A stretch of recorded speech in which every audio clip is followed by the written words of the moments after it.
There is a law, immutable and sure, that what you speak with conviction shapes the world you walk in. Words are not idle puffs of air. They are living seeds, carrying within them the exact form of the harvest they will bring forth. To the unawakened, speech seems harmless, casual, inconsequential, but to the one who knows, the tongue is a wand, and every syllable is a decree. The unseen is quick to obey a spoken word wrapped in faith. And so, the one who understands speaks not from fear, not from lack, but from the certainty that all good is already theirs. When I say, I spoke it, I speak of the instant when thought crystallized into declaration. No longer did I whisper requests like a beggar at a gate. I pronounced truth as a ruler pronounces law. The moment I gave voice to wealth, I felt the current shift. It was not arrogance, it was alignment. I did not plead for riches to come from somewhere far away. I recognized that abundance was already mine in the invisible, awaiting only my consent to manifest. Life, you see, is a grand and perfect game, not of chance but of law. There are no accidents, no flukes, only the precise return of the energy and words we send forth. Many play this game blindfolded, tossing out words of poverty, lack, and limitation, and then marveling at how faithfully these barren crops come up in their fields. But the awakened player knows the rules. The rule is simple. Speak what you desire as though is already so, and it shall be. When I began to speak wealth, not as a distant hope, but as my present and eternal possession, the whole game shifted. The air around me seemed charged with new currents.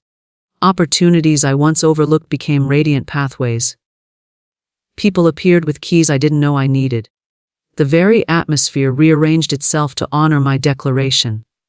I learned that to speak in faith is to set the game board in motion in your favor. To speak doubt is to give your opponent, the shadow of fear, the upper hand. Every time my tongue shaped the words, I am wealthy, I was not lying. I was not boasting. I was telling the highest truth. For wealth is not merely coins and contracts, it is the flow of every good thing, ideas, health, peace, joy, and yes, money. The moment you speak wealth with conviction, the universe begins to deal you the cards that match your declaration. Speak it faintly, and you receive faint returns. Speak it with the fire of knowing, and wealth comes rushing as though it had been standing just outside your door, waiting for your command to enter. This is the wealth game to speak, in the language of certainty, the life you desire, until the unseen rushes forward, dressed in the form of your words, and you find yourself living in the very sentence you once dared to utter. Words are seeds that shape reality, and the truth of this statement is woven into the very fabric of existence. Every sound you release carries vibration, and every vibration calls forth a corresponding form in the invisible realm, just as a seed contains within it the entire blueprint of the tree. The fruit and the harvest it will one day bear, so too does every word you utter carry the pattern of its own manifestation. This is not merely a poetic metaphor, it is a law as dependable as gravity, operating whether you believe in it or not. When you understand this, you begin to weigh your words like gold, for you know that careless speech can plant weeds in the garden of your life, just as intentional speech can plant orchards of plenty. In the unseen world, thought is the first impulse, but speech is the moment of planting. A thought may flit through your mind and dissolve, but when you give it voice, you set it firmly into the soil of the universe. Every declaration becomes a living entity, drawing to itself the conditions, circumstances, and people that will bring it into visible form. A single word can open a door or close it. It can set the wind at your back or summon storms in your path. This is why some seem to walk under a constant raincloud of trouble. Without realizing it, they have been sowing seeds of complaint, doubt, and fear with every conversation they have. You cannot plant thorns and expect roses. If you continually speak of your lack, your failures, your limitations, you are planting the very conditions you wish to escape. The soil of life is utterly impartial. It will give you back in multiplied form whatever you put into it. It does not stop to judge whether the seed is useful or harmful, beautiful or ugly. If you plant it, it grows. This is why the wise person guards their words with vigilance, for they know that each one carries the full potential of its harvest. The shaping power of words is not a matter of superstition, but of vibration and resonance. When you speak, you emit a frequency, and that frequency draws like unto like. Speak wealth, and you call to yourself the energies, ideas, and opportunities that match wealth. Speak health, and vitality begins to answer. Speak love, and loving relationships begin to appear. But speak loss, and loss will find you. Speak sickness, and your body will answer with weakness. You are not merely describing life with your words, you are directing it. Consider the way a farmer works. They do not throw seeds into the earth without knowing what they will produce. They choose with care, knowing that the earth will not alter their choice, it will only give back what was sown. In the same way, your conversations, your affirmations, even the words you mutter under your breath when no one is listening, are all part of your planting. Many imagine that only their big declarations matter, but the truth is that every word counts. The casual joke about being broke, the repeated mention of bad luck, the half-serious complaint about never having enough time. All of these are seeds, and all of them will grow if you continue to water them with repetition. Watering, in this sense, is simply giving attention and energy to the words you've spoken. A seed planted but never watered will not thrive. Similarly, a word spoken once may not have much force if it is quickly replaced by higher truths. But a word repeated often, with emotion and conviction, sinks deep into the soil of the subconscious and the universal mind, and there it takes root. Once rooted, it will grow into the exact form of its seed. Whether that seed was of joy or sorrow, abundance or scarcity, your reality today is the harvest of seeds sown in the past, both by you and by others whose words you accepted as true. If, as a child, you heard repeated statements about money being scarce, success being difficult, or life being a struggle, those seeds were planted in your consciousness. If you did not remove or replace them, they may still be producing thorns in your life today. But here lies the great power of understanding. You can choose new seeds at any moment. You can speak new words, and those words will begin to grow into a new reality. When you realize that every sentence you utter is either a seed for a future you desire or a weed for a future you dread, you begin to speak with a new kind of awareness. You listen to yourself and others, not only for meaning but for the seeds being sown.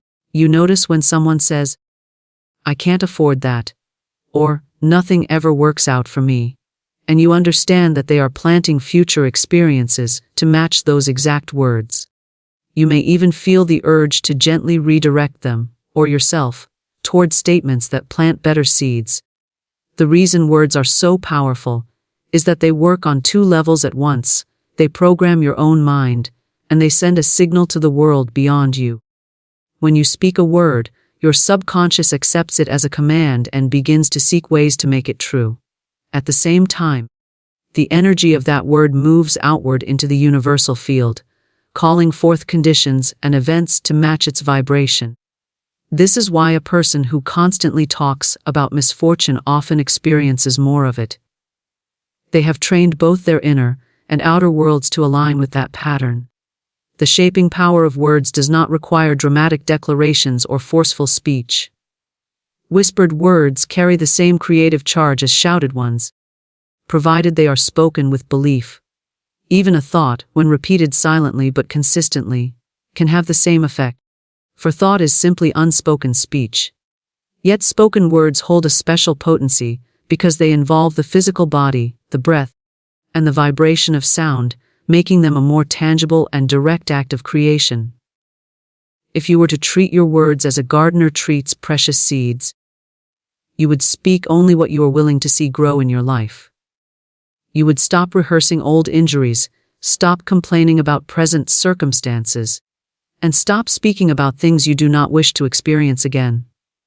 You would, instead, speak health over your body, prosperity over your affairs, peace over your home, and success over your endeavors. You would see your words not merely as expressions of what is, but as instruments for shaping what will be. The shaping happens whether you notice it or not, which is why unconscious speech is the greatest thief of destiny. To speak without awareness is to throw seeds into the wind, letting them land where they may, and then wondering why the garden grows wild with things you never intended. But when you speak with intention, you become the master gardener, planting rows of good seed and knowing that, in time, the harvest will come exactly as you have sown. Speak desires as present truths, for in doing so you align yourself with the law of creation as it was meant to work. The unseen realm does not respond to longing, nor does it respond to the wistful tone of someone who wishes they might one day receive what they want. It responds to certainty, to the vibration of a mind and heart that knows the thing is already theirs. When you speak a desire as though it is in the distant future, you are continually pushing it away from you. When you speak it as now, as here, as already manifest, you draw it into your lived experience with a force as natural as breathing. The present tense is the language of creation, for creation is always happening in the now. Those who understand this do not speak of what they want as if they are chasing it down the road. They speak as though they are living it already, because in truth, they are. In the unseen, every good thing already exists in complete form. It is your recognition and acceptance of it that causes it to take shape in your visible life. To say, I will be wealthy, is to declare that you are not wealthy now. To say, I am wealthy, is to step into the identity of one who has already received. The difference may seem subtle, but it is the difference between a closed door and an open one. The universe mirrors your state of being, and your words are the clearest indicators of what that state truly is. When you speak desires as present truths, you bypass the vibration of lack. Lack says, I wish I had this, and the law responds faithfully, giving you more wishing, more absence, more of the gap between you and the thing you want. Truth says, it is already mine, and the law responds with matching evidence. This is not a trick of pretending or a mental game of make-believe. It is a recognition that the spiritual supply precedes the physical supply, and to speak it now is to claim it from the storehouse where it has been waiting for you. There is a vast difference between hoping and knowing. Hope looks ahead and wonders if. Knowing stands in the now and says, it is. Hope has an energy of reaching, knowing has an energy of resting. When you speak in the language of knowing, you release the tension that pushes the desire away. You no longer strain for it, you allow it. And it is in that allowing that the flow quickens, for nothing is blocking it with doubt or delay. The words you use to describe your desires are the most reliable measure of whether you are living in hope or in knowing.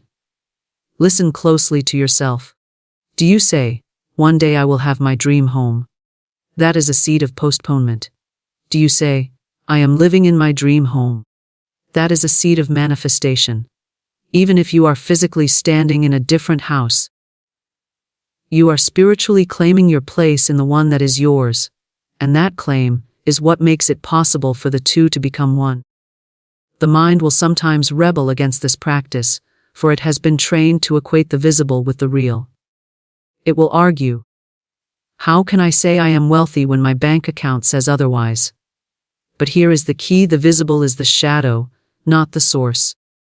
Your words are not describing the shadow, they are shaping the source. When you speak from the source, the shadow must change to match it. If you wait for the shadow to change before you speak the truth, you will wait forever. The law works in the order of cause and effect, and your words are part of the cause. This is why affirmations, when used with true belief, are powerful tools. But they must be more than mechanical repetitions. To say, I am wealthy, while inwardly scoffing or contradicting yourself will yield little. For the words must be saturated with the feeling of truth. The feeling is the water to the seed, without it, the seed lies dormant. When you speak your desire as a present truth, and feel the reality of it in your body and mind, you send a complete instruction to the universe, and the universe responds in kind. The practice of speaking desires as present truths also reshapes your identity. You begin to think, act, and make choices as the person who already has what you desire. A person who is wealthy does not dwell on scarcity or fear of loss. They move through life with ease and generosity. A person who is loved deeply does not act from desperation or fear of abandonment. They act from confidence and joy. By speaking as if it is already so, you naturally align your behavior with that reality. And this alignment is what makes the bridge between the unseen and the seen. You will notice that as you speak in the present tense, certain old patterns of speech will no longer feel right. Words that once seemed harmless, such as, "I can't afford that," or, "I hope I get lucky," will sound discordant because they belong to an identity you no longer wish to inhabit. You will choose instead words like, "I choose," "I have," and "I am," for these declare ownership, agency, and present reality. This shift in language is not forced. It is the natural outgrowth of your decision to live in the truth of your desires now. Even the simplest desires take on new energy when spoken as present truths. Instead of saying, "I want to be healthy," you say, "I am healthy in every cell of my body." Instead of, "I wish I could travel," you say, "I am exploring beautiful places with joy." Each present tense statement sends a signal of completion, not incompletion. And the law of life mirrors completion with completion. This is why people who live as if they already have tend to receive more. They are not vibrating in the gap between desire and fulfillment. They are vibrating in fulfillment itself. This practice also transforms how you respond to temporary appearances. If you are living in the present truth of abundance, a temporary dip in income does not rattle you. You continue to speak the truth. "I am richly supplied." If you are living in the present truth of health, a passing symptom does not make you claim illness. You speak the truth. "I am vibrant and whole." The outer must eventually match the inner declaration, for it cannot resist the steady pressure of a spoken truth held in faith. Speaking desires as present truths is not about deceiving yourself. It is about refusing to be deceived by appearances. It is about acknowledging that the deeper reality is always forming in the unseen before it takes visible shape, and that your words are the command to bring it forth. It is about realizing that the only true moment is now, and therefore all creation happens now, not someday. When you speak in the now, you claim the power of the now, and that power shapes all that follows. The wealth game follows immutable law. A law as fixed and precise as the turning of the seasons or the rising of the tide. It does not shift to suit emotions, opinions, or exceptions. It is not swayed by pleading, nor does it bend for favoritism. It works in exact correspondence to the energy and intention you put forth. And once you understand this, the mystery of why some prosper while others struggle begins to dissolve. The wealth game is not a gamble. It is a lawful exchange between the inner state and the outer result, between what you believe, speak, and expect, and what you experience in the visible world. Those who win at this game are not necessarily the most talented or the most connected, but they are the ones who have learned to work with the law rather than against it.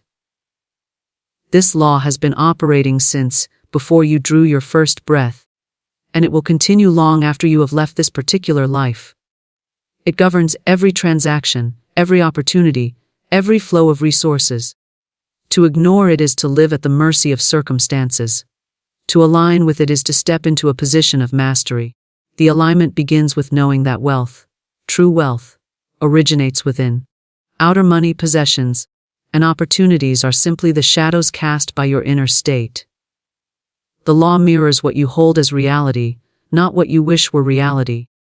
If you play the game with a mindset of lack, the law will return lack to you, no matter how hard you work or how much effort you exert.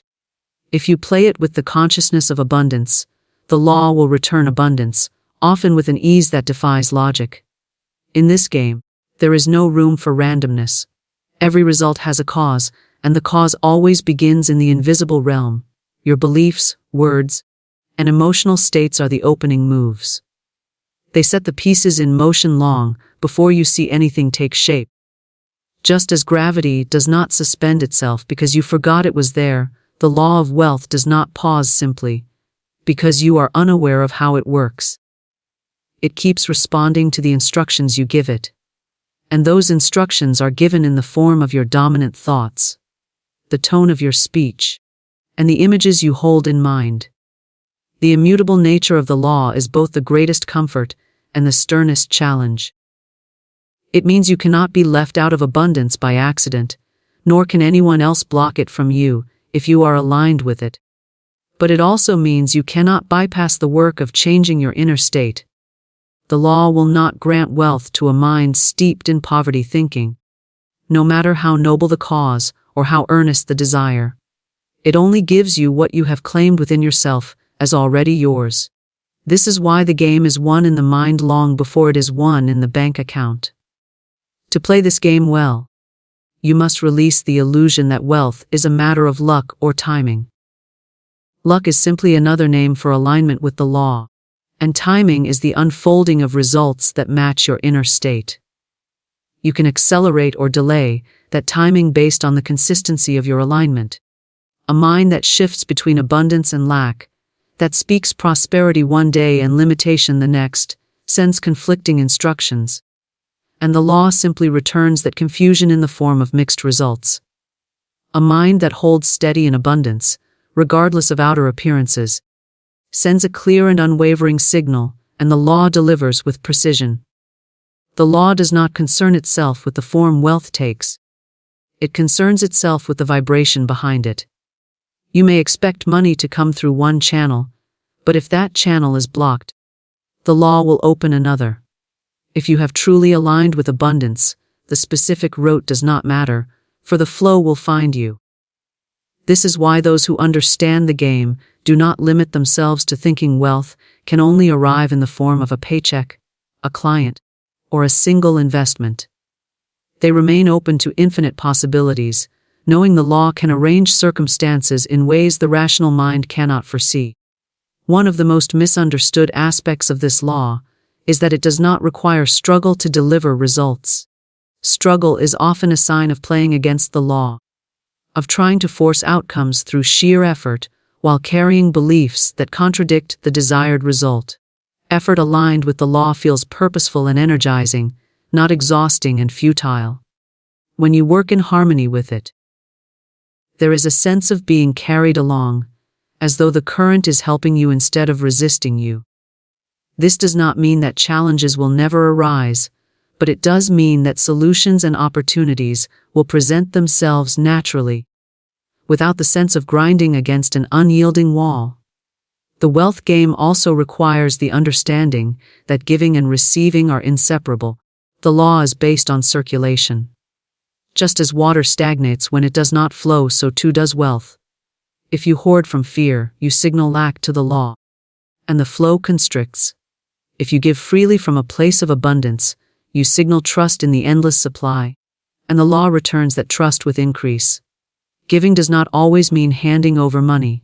It can be time, skill, encouragement, or resources, but it must carry the vibration of generosity, not sacrifice. The law responds not to the size of the gift, but to the spirit in which it is given. Another key point in playing the wealth game by its immutable law is that gratitude amplifies the flow. Gratitude is not merely a pleasant emotion, it is a declaration that you already have, and the law responds to that declaration by sending more to match it. Complaining, on the other hand, is a declaration of lack, and the law matches that just as faithfully. This is why two people can be in identical financial situations, with one moving steadily into more abundance while the other sinks deeper into struggle. The difference lies not in the external conditions, but in how each is speaking to and interacting with the law. Because the law is unchanging, it becomes your most reliable ally once you align with it. You no longer need to guess at outcomes or live in fear of sudden reversals.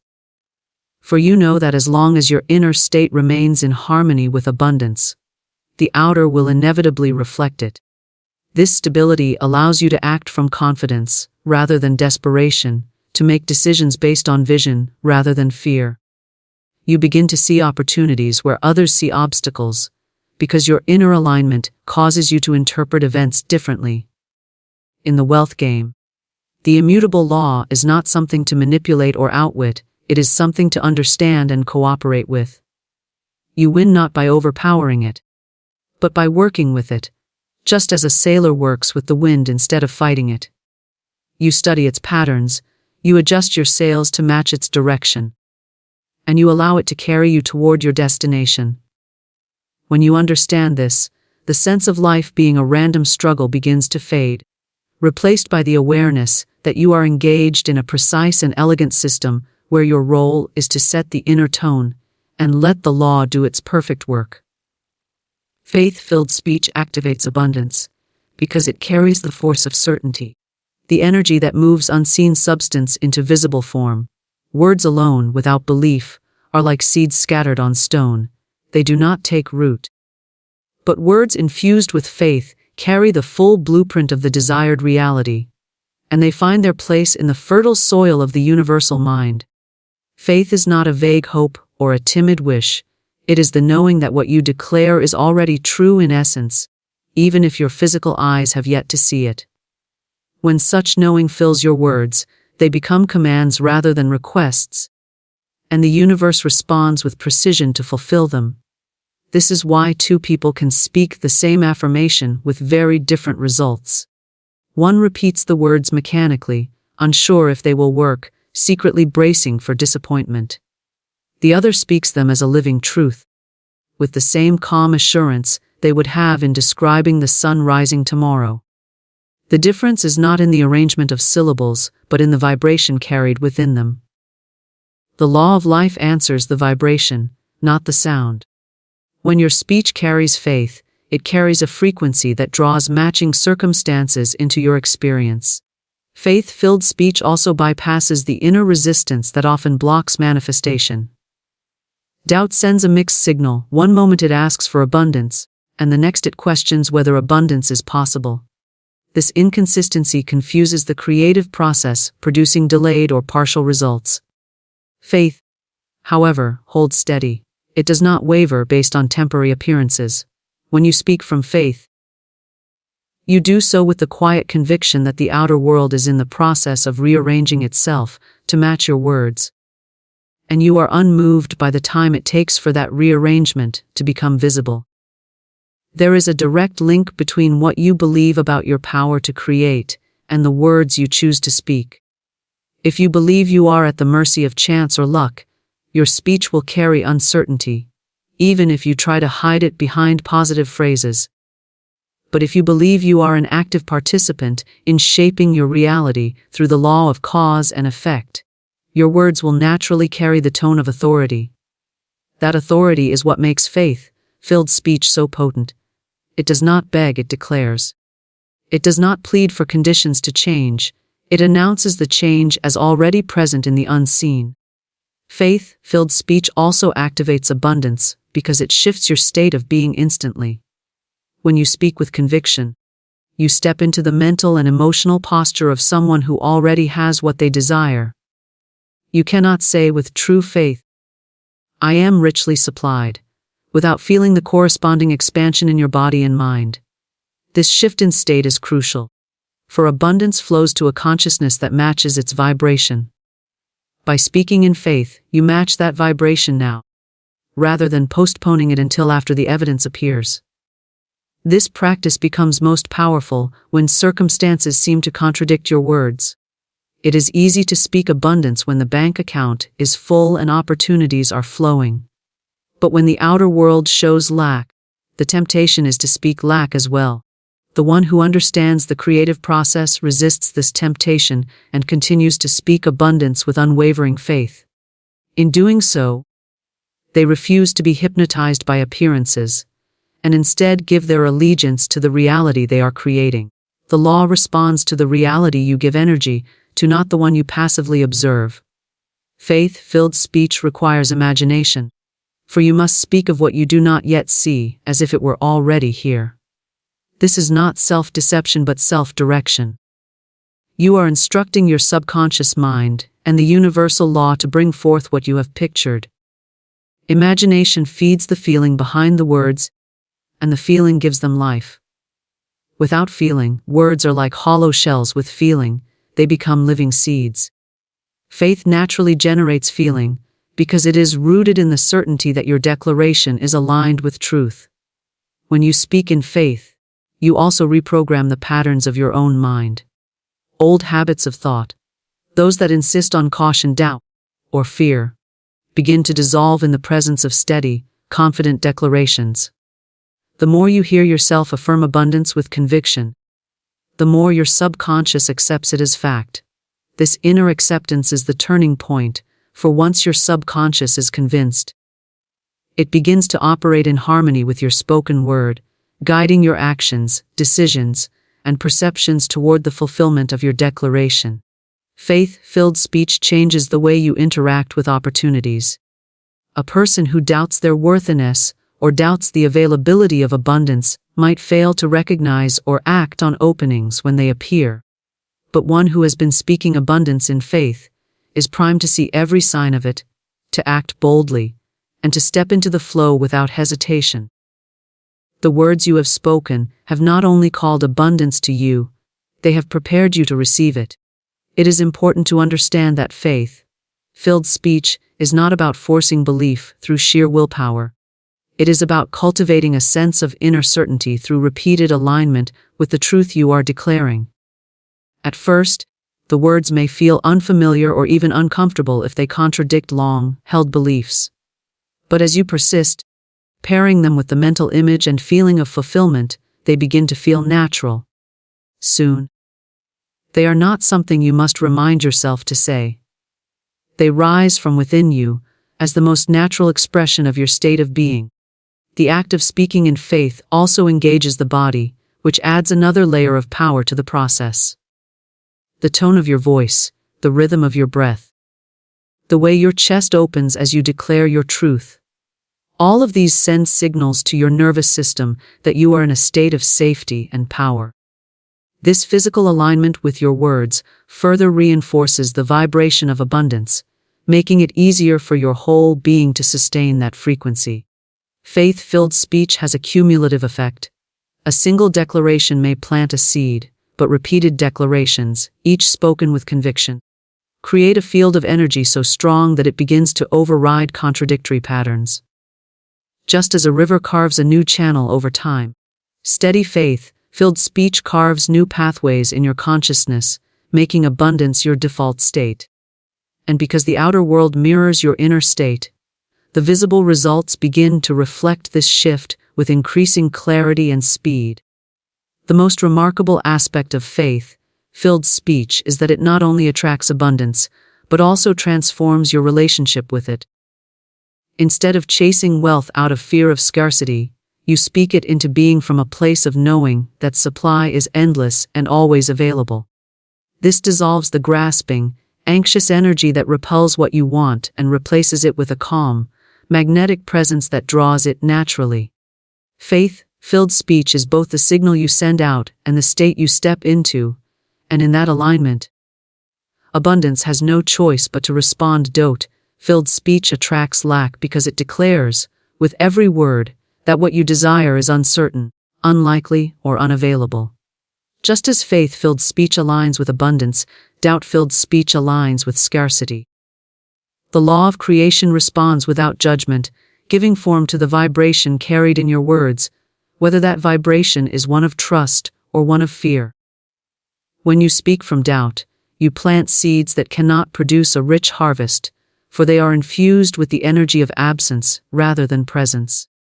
The moment the tongue gives voice to uncertainty, it begins to instruct both the subconscious mind and the universal field to prepare for outcomes that match that uncertainty. Doubt does not always announce itself with obvious negativity. It often hides in casual phrases and harmless, sounding habits of speech. Words like, I hope, maybe, we'll see, or if I'm lucky, may seem innocent, but they carry within them the implication that the desired outcome is not guaranteed. These words send a diluted, hesitant signal into the creative process, and the result is equally diluted. Instead of a clear manifestation, the law returns partial results, delayed progress, or outcomes that almost, but not quite. Fulfill your desire. This is not punishment but precision. The outer world mirrors the indecision and lack of confidence that the inner world has expressed through speech. The pull of doubt is strong because it disguises itself as realism. People often believe they are being practical by speaking in ways that hedge against disappointment. Yet the act of hedging is itself an act of planting lack. When you speak as if you must protect yourself from the possibility of failure, you are quietly affirming that failure is probable. The law does not hear your words in the way the conscious mind does. It hears only the underlying tone, and it creates in accordance with that tone. To speak doubt is to set the stage for the very outcome you wish to avoid. Doubt-filled speech also narrows perception. When you believe something may not happen for you, you unconsciously filter out signs and opportunities that contradict that belief. Your mind seeks to confirm the words you have spoken, so it notices obstacles instead of openings. This creates a self-reinforcing loop. You speak doubt, you see reasons to doubt, you speak more doubt, and the cycle continues. In this way, lack is not merely attracted, it is sustained. The longer this loop remains unbroken, the more natural it feels to speak from doubt, and the more your life reflects the scarcity you have been affirming. One of the most damaging effects of doubt-filled speech is that it erodes the very faith needed to create change. Every time you speak your desire with hesitation, you weaken the muscle of belief. Over time, your mind begins to associate that desire with frustration and impossibility. You may even stop speaking of it altogether. Not because it has been fulfilled, but because you have trained yourself to expect disappointment. This quiet resignation is perhaps the most insidious form of lack, for it does not feel like doubt. It feels like acceptance of reality. Yet this so-called reality is nothing more than the harvest of seeds sown in the past through words of uncertainty. Doubt-filled speech is not only about what you say regarding your desires, it is also about how you speak of yourself. Words like, "I can't," "I'm not good at that," or "things never work out for me," anchor a sense of limitation in your identity. When you identify yourself as someone who struggles, fails, or misses opportunities, the law arranges circumstances to match that identity. Even if a door to abundance is placed directly before you, the vibration of self-doubt may prevent you from stepping through it. Or you may dismiss it as too good to be true. This attraction of lack through doubt-filled speech is not a mystical punishment. It is a direct consequence of the way creation responds to the energy behind words. The universe cannot deliver abundance to a mind that consistently declares uncertainty, because uncertainty and abundance occupy different frequencies. Just as you cannot tune a radio to one station and expect to hear another, you cannot speak lack and expect to receive plenty. The match between word, feeling, and outcome is exact. Doubt-filled speech often emerges in reaction to present circumstances. When the outer world shows lack, it feels natural to comment on that lack. People describe their shortages, their unpaid bills, their missed opportunities, not realizing that such speech is not a neutral description, but an active reinforcement of the very condition they want to change. The creative law does not differentiate between words spoken to vent frustration and words spoken as conscious declarations. Both are received as instructions. The more vividly you describe your limitations, the more deeply you ingrain them in both your mind and your reality. Even humor can carry the vibration of lack when it is rooted in doubt. Jokes about never having enough money or being cursed with bad luck may draw laughter, but they also plant seeds in the subconscious. Repetition, even in jest, reinforces identity. The subconscious mind does not interpret sarcasm, it accepts words as they are spoken, and the universal law responds accordingly. This is why casual, habitual speech is often more influential in shaping your reality than the rare moments of intentional affirmation. Because it is constant, unguarded, and deeply patterned. Breaking free from doubt-filled speech requires awareness and deliberate choice. You must listen to yourself with the same attentiveness you would give to someone else whose words directly impacted your future. because that is precisely what is happening. Every statement you make is a blueprint. Every sentence either affirms the presence of abundance or the absence of it. To shift from attracting lack to attracting plenty, you must catch the small, subtle phrases that undermine your desires and replace them with language that aligns with the reality you want. When you remove doubt from your speech, you also begin to dismantle it in your thoughts. The two are intimately connected. Thoughts shape words, and words reinforce thoughts. As you choose words that express certainty, you train your mind to dwell on possibilities rather than limitations. Over time, this creates a new internal atmosphere, one in which abundance feels natural, believable, and inevitable.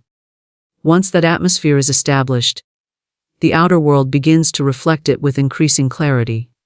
The attraction of lack through doubt-filled speech is not instantaneous. It builds over time. A single doubtful statement may not create a noticeable effect, but the accumulation of such statements, repeated day after day, becomes a powerful force. In the same way, replacing doubt with certainty in your speech creates a compounding effect in the opposite direction. Each word of faith becomes a deposit in the account of your abundance, and as these deposits grow, the evidence of prosperity becomes more visible. Ultimately, the difference between attracting lack and attracting abundance is not about the number of hours worked, the amount of effort exerted, or the level of external opportunity. It is about the steady, repeated vibration you send into the world through your words. Doubt-filled speech tells the universe to hold back its gifts, to deliver only fragments, to keep the flow narrow. Faith-filled speech tells the universe to open the gates wide and let the full measure of good pour through. The choice between these two modes of speech is made in every conversation, every remark, and every self-reflection, and the results are as consistent as the law that governs them.